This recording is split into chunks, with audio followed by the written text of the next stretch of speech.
With his baseless claims of widespread voter fraud rejected by dozens of judges and Republican Party leaders, President Trump has turned to a motley group of conspiracy theorists, publicity-hungry lawyers, and other political misfits in a desperate attempt to cling on to power after his humiliating election defeat. He hosted several House Republican lawmakers at the White House on Monday to discuss an ultimately futile effort to block Congress from affirming President-elect Joe Biden's victory in the November election. The meeting underscored Trump's refusal to accept the reality of his loss and his willingness to entertain undemocratic efforts to overturn the will of the majority of American voters. With no credible legal options remaining and the Electoral College having confirmed Biden's victory earlier this month, Trump is turning his attention to January 6th. That's when Congress participates in a count of the electoral votes, which Biden won by 306 against 232. The count required by the Constitution is generally a formality, but members can use the event to object to a state's votes. Republican Mo Brooks said he organized Monday's session with about a dozen House Republicans who are willing to challenge the results, with the Democrats holding the House majority and several Republican senators now acknowledging Biden's victory. Any effort to block congressional approval of the election appears sure to fail.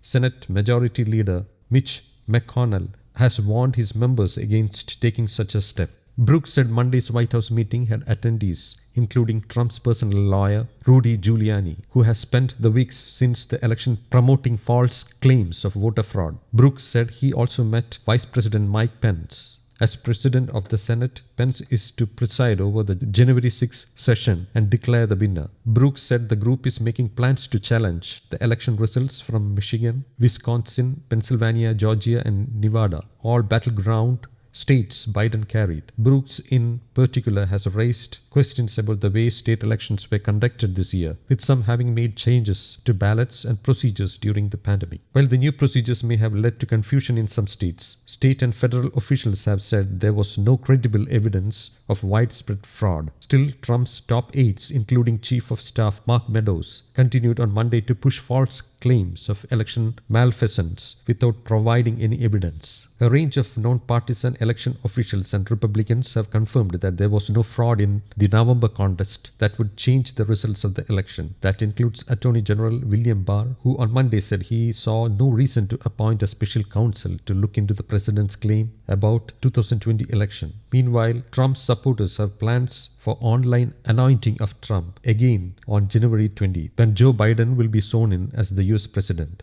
They informed there are still 3.35 lakh people who believe that Trump is the winner. News Desk, Kaumadi English.